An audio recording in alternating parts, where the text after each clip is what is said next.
Do men hold other men accountable? Today's video is likely to tick some people off, but that's okay. I posted the following clip on my Instagram. It is very concerning to me when I see a man impregnating multiple different women, but felt like those women were not the type that he would want to settle down with. Because in my head, if you've come across multiple different women, which means it's not a mistake at this point, you've done it several times, to me that shows a lack of discipline, a lack of discernment, and that is a red flag to me, because how can I trust you to lead me if you haven't shown me that you can be disciplined in that area of your life?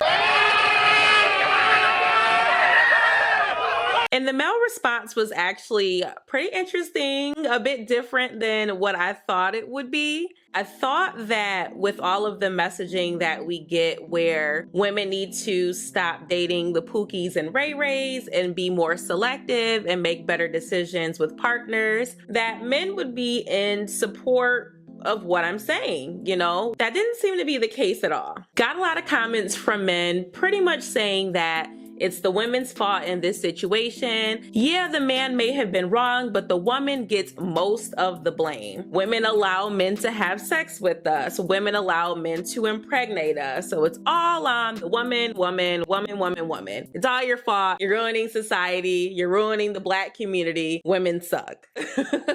This clip was actually taken from a video where I was discussing how women have a tendency to choose low-value men. But I don't believe that that woman should assume 100% of the blame for being a single mother. I really want us to get out of the mentality where we don't hold dysfunctional Black men accountable for their actions, and instead begin to take issue with the fact that these men exist in society in the first place. If they didn't exist, no woman would be able to choose them. My viewpoint is and always will be that we are adults. We understand how sex works. We understand how reproduction works. Use a condom, make sure it's being used correctly, and if you're not doing that each and every time, you both are at fault if an unwanted pregnancy occurs. But what I really want to focus on today is this concept of a Black matriarchal society. Most of us can agree that a lot of the dysfunction that we have in the Black community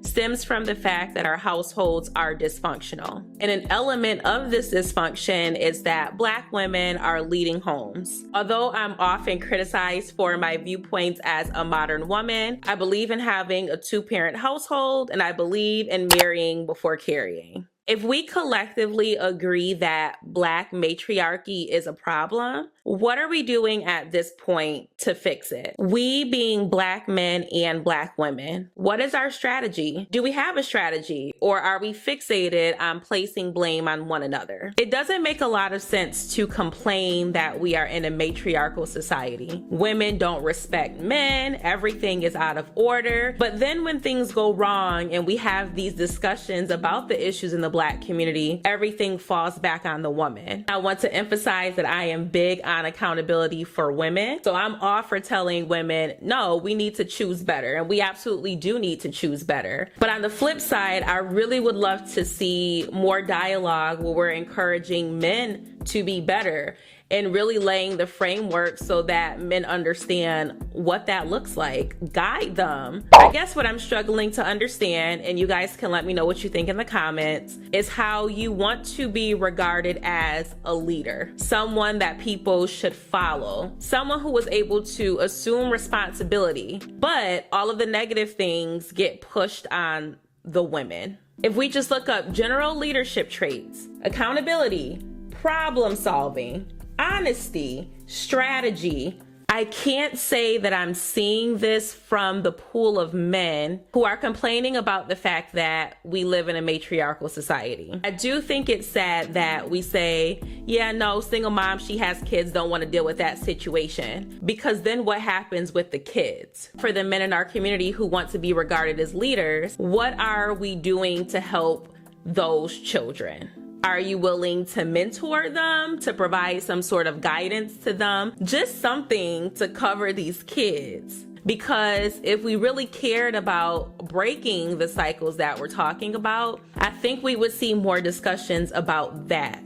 And we would see more creators who have platforms banding together, maybe starting some initiatives, starting some nonprofits, just something to help with cultivating our young men, our young women too, right? I can take accountability for that as well. But again, if we want to be regarded as people who are leaders and should be treated as such, then we got to assume some of that responsibility. When we're having these debates on social media and we're talking about how men sleep around and they're not taking care of their kids and they're doing XYZ, when you see your fellow male counterparts justifying that behavior by saying that it's the fault of women for picking them, are you holding them accountable and saying, no, we need to be better men? You know, it's kind of like how they say women want a wedding, but they don't want the marriage. Sometimes I feel like men want the title of being a leader, but they don't want all of the responsibility that comes along with it. The time that we spend scrolling on social media and having Twitter fingers online, arguing and debating with people, that is energy that could be spent coming up with solutions. And I'm all for solutions. So where do we start?